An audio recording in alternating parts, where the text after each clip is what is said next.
जितने भी लोग फ्लटर में डेवलपमेंट करते हैं वो अगर एक मान लो एक वेबसाइट बना लिए तो वेबसाइट तो बना लेते हैं, लेकिन उसके बाद दिक्कत आती है कि हम लोग उसको होस्ट कहाँ करें। वेबसाइट को अगर किसी को लाइव दिखाना है तो कैसे लाइव दिखा सकते हैं हम लोग।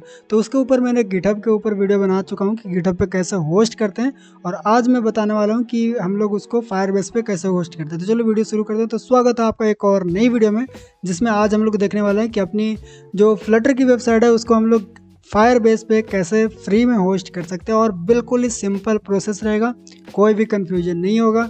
और ये देखो हमारे पास एक सिंपल सा वेबसाइट है जिसको हम लोग अपनी वेबसाइट को फायरबेस के ऊपर होस्ट करेंगे। ठीक है, तो चलो प्रोसेस को शुरू करते हैं।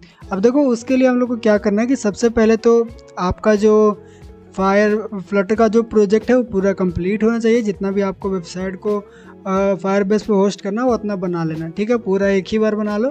उसके बाद हम लोग क्या करेंगे कि हम लोग को एक न्यू प्रोजेक्ट ऑन करना है। ठीक है, तो मैं इधर से मैं जल्दी से एक नया फायरबेस का अकाउंट क्रिएट कर लेता हूँ। मैं यहाँ पे रुक जाओ एक सेकंड। ओके, तो मैंने एक अकाउंट से लॉगिन कर लिया यहाँ पे। अब हम लोग करेंगे क्रिएट प्रोजेक्ट। अब जो भी प्रोजेक्ट का नाम होगा वो मैं यहाँ पे दे देता हूँ। ये फ़िलहाल के लिए मैं लिखता हूँ यहाँ पे संपर्क वेब ऐप, एंड यहाँ से दोनों को टिक कर देंगे एंड कंटिन्यू पर क्लिक करेंगे। इसको मैं हटा दूंगा एंड क्रिएट प्रोजेक्ट पे क्लिक करेंगे। ठीक है, ये हमारी फायरबेस पे प्रोजेक्ट क्रिएट कर के दे देगा, और यही प्रोजेक्ट के अंदर हम लोग जो अपनी वेबसाइट है उसको होस्ट कर पाएंगे। ठीक है, अगर आप चाहते हो कि पूरा ऐप को होस्ट करना तो ऐप यहाँ पे अभी होस्ट नहीं होगा। इस वीडियो में हम लोग सिर्फ वेब को होस्ट करना सीख रहे हैं। अगर आप बोलोगे तो ऐप को भी कैसे बढ़िया तरीके से हम लोग बिल्ड करके होस्ट करते हैं उसको भी मैं बता दूंगा। ठीक है, चलो कंटिन्यू करते हैं। अब ये हमारा प्रोजेक्ट खुल चुका है जो फायरबेस का था। तो यहाँ पे हम लोग को करना है वेब पर क्लिक, क्योंकि हम लोग अभी क्या कर रहे हैं, वेबसाइट को होस्ट करेंगे तो वेबसाइट को यहाँ पे हम लोग इंटीग्रेट करेंगे।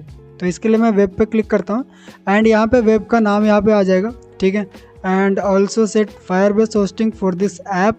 तो यहाँ पे मैं इस पर भी क्लिक कर दूंगा एंड यहाँ पे ये सारी चीज़ें खुद ब खुद कनेक्ट रहेगा। अपना वेबसाइट का नाम डाल देते हैं, तो मैं यहाँ पे लिख देता हूँ संपर्क। ठीक है, एंड रजिस्टर ऐप पे क्लिक करेंगे। जैसे इस पर क्लिक करोगे तो ये थोड़ा सा लोड लेगा। उसके बाद हम लोग को फायरबेस का SDK को ऐड करने के लिए बोला जाएगा। तो चलो इसको भी ऐड करेंगे। अब देखो यहाँ पे ऐड करने का दो मेथड है। एक तो आप npm को यूज़ कर लो, या फिर एक जो स्क्रिप्ट का टैग है वो अपने HTML के अंदर डाल दो। ठीक है, अभी अगर यहाँ पे देखें तो हम लोग को क्या बोला जाएगा, copy and paste this script into the bottom of your body. ठीक है, tag but before you use any Firebase services. ठीक है, अगर आप कोई भी सर्विसेज index.html के अंदर यूज़ कर रहे हो तो उसमें जो बॉडी टैग है उसके नीचे डाल देना, और जो फायरबेस की सर्विसेज है उसको उसके नीचे डालना। ठीक है, यानी कि सर्विसेज के ऊपर ये होना चाहिए। अब मैं इसको ऐड करके दिखाता हूँ कि कैसे ये चीज़ ऐड करते हैं। तो उसके लिए सबसे पहले आएंगे फ्लटर में, और यहाँ पर हम लोग अपनी जो प्रोजेक्ट है उसको बिल्ड कर लेंगे। तो मैं यहाँ पर लिखता हूँ फ्लटर बिल्ड वेब।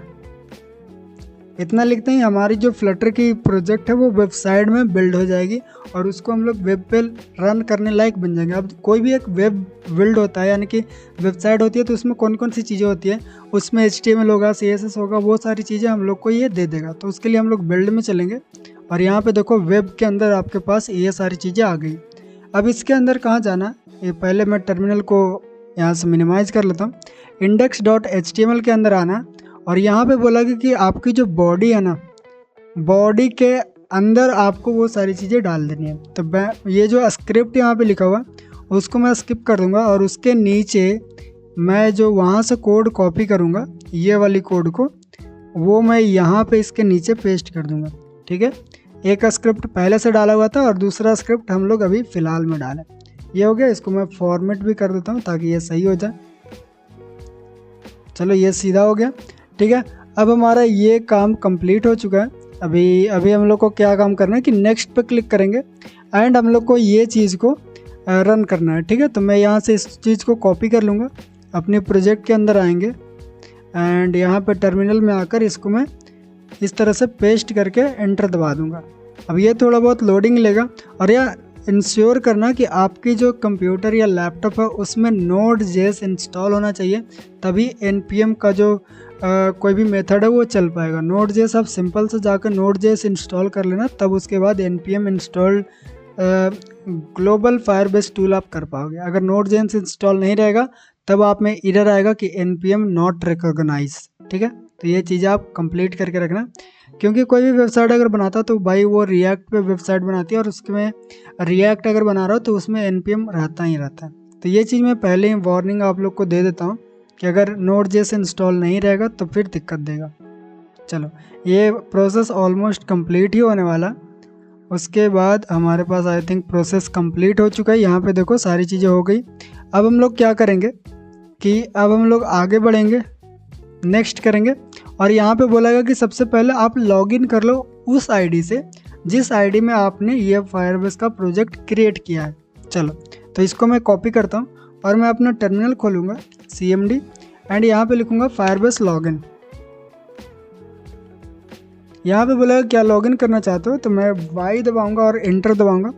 अब ये देखो ये लॉगिन वाला पेज पे लेके चला है, तो मैं इसको पूरा को कट कर लूँगा एंड जिस ब्राउज़र में मैंने ये प्रोजेक्ट बनाया उसमें जाकर ये URL को पेस्ट कर दूँगा एंड अपना ईमेल आईडी सेलेक्ट करके यहाँ से उसको कंटिन्यू कर देता हूँ, अलाउ, एंड ये हमारा लॉगिन सक्सेसफुल हो गया। और आप अगर यहाँ पे भी आके देखोगे तो यहाँ पे भी लॉगिन सक्सेसफुल हो गया है। अब हम लोग को क्या करना है वो देखते हैं। अब हम लोग को फायरबेस इनिट चलाना। अब ये कहाँ चलाना है वो भी ध्यान रखना। Run this command from your app root directory, यानी कि हम लोग को ये कमांड अपनी जो ऐप है, जो वेबसाइट है, उसकी रूट डायरेक्टरी में चलाना है। क्लियर, मैं लिख देता हूँ पहले और अपनी ऐप को भी फ़िलहाल के लिए बंद भी करते हैं। ये हमारी रूट डायरेक्टरी है। रूट डायरेक्टरी मतलब जो हमारा ऐप खुला हुआ है ना, इधर इसको बोलते हैं रूट डायरेक्टरी। तो इसी के अंदर आकर हम लोग फायरबेस इनिट लिखेंगे एंड यहाँ पे एक एरर आ रहा है कि यहाँ पे इसको मैं यहाँ से क्लोज़ करता हूँ और फिर से मैं उसको ओपन करता हूँ और देखते हैं कि फिर कोई दिक्कत देती है क्या।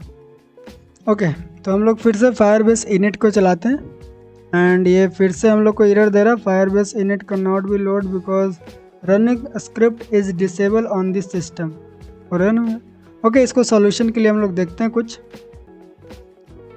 ओके, अगर आपका में भी कुछ इस तरह का एरर आ रहा है तो आपको क्या करना है कि यहाँ पे देखो एक पाथ दिया जा रहा है हम लोग को।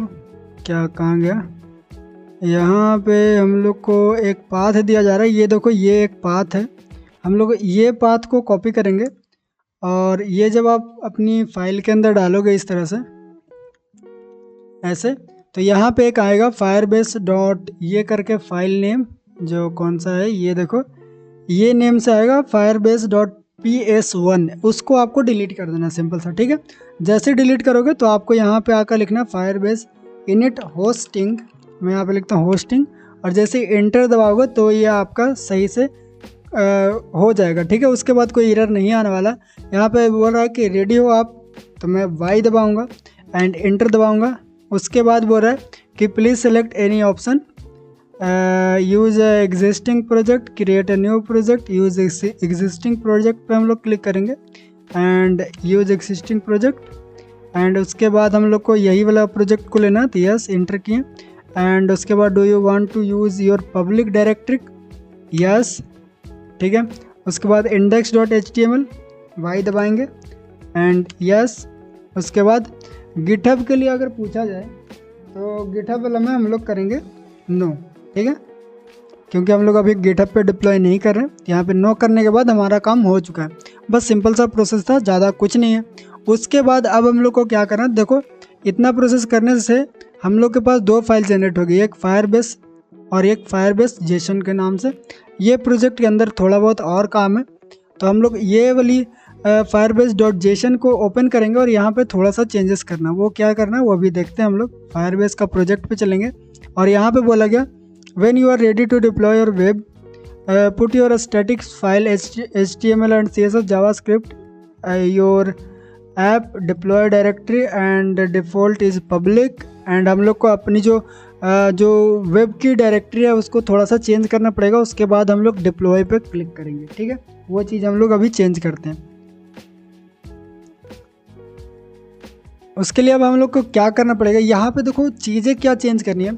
ये पूछ रहा है कि आपकी जो वेब है वो कहाँ पे फाइल है वेब का और उसको कहाँ से होस्ट करके हमको डालना है। ठीक है, तो मैं यहाँ पे बताऊँगा कि हमारी जो वेबसाइट है वो अभी बिल्ड के अंदर, ठीक है, स्लैश वेब के अंदर है, यानी कि हमारी जो भी फाइल्स जितनी भी है वो बिल्ड के अंदर, वेब के अंदर हमारी जितनी भी फाइल्स है इसी को होस्ट करना है, हमको कोई और फाइल को होस्ट नहीं करना है। ठीक है, तो ये मैंने बता दिया, सारा चीज़ हम लोग सेट कर चुके हैं। यहाँ पे लिखा गया कि हमारा डेस्टिनेशन जो है वो ये रहेगा index.html, तो वो सारी चीज़ें सही है। अब हम लोग क्या करेंगे कि फाइनली हम लोग डिप्लॉय वाला फंक्शन को रन करेंगे। तो इधर हम लोग नीचे आकर, एक सेकंड, नीचे आकर हम लोग लिखेंगे फायरबेस डिप्लॉय और इंटर।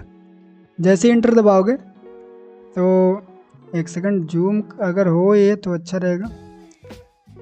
फायरबेस डिप्लॉय जैसे लिखे तो ये देखो हमारी जो बिल्ड के अंदर वेब है उसको डिप्लॉय किया जा रहा है। ठीक है, एंड डिप्लॉय हो चुका है और ये हमको एक यूआरएल दे दिया डिप्लॉय होने के बाद। एंड ये यूआरएल को अगर हम लोग खोलें, एक सेकंड मैं इसको कॉपी तो कर लिया हूँ, एंड इसको अगर इधर आकर मैं खोलूँ तो ये हमारी ऐप को वेबसाइट के ऊपर डिप्लॉय कर दिया, ये देखो।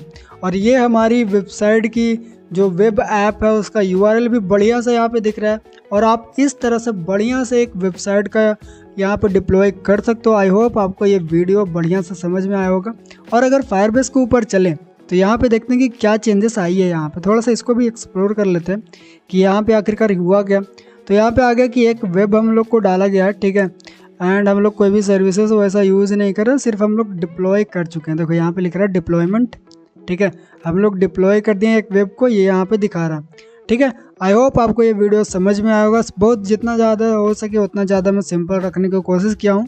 अगर कोई भी दिक्कत आती है तो कमेंट ज़रूर करना और आगे कौन सी वीडियो बनाया जाए उसके लिए भी कमेंट जरूर करना। मिलते हैं अगली वीडियो में, बाय बाय।